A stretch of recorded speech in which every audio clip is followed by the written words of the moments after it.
we are launching is the new superior technology.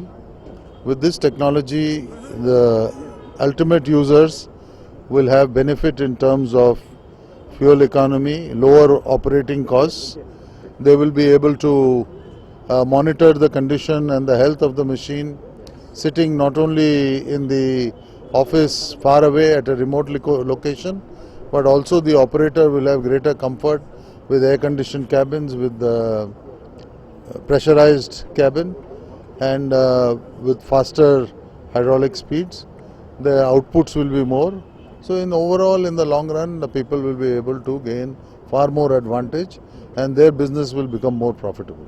The quality level checks are of international standard. This machine will also be sold in the different markets of the world, and Hitachi themselves come and certify and check the quality. The quality meets and exceeds international quality level specification. Well, there are many challenges this business faces.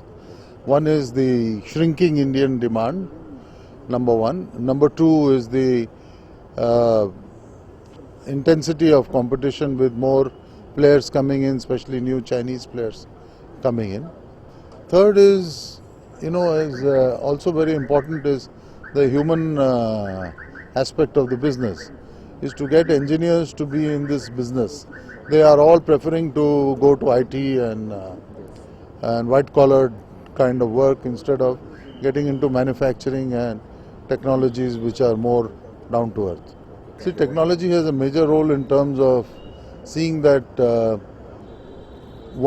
the ultimate user has an advantage in terms of cost, number one, and number two, as manufacturers, we are able to reduce the costs for the ultimate users. So technology plays a huge lead in that, and also it increases productivity, it increases efficiency. So these are factors which technology brings. Also green technology.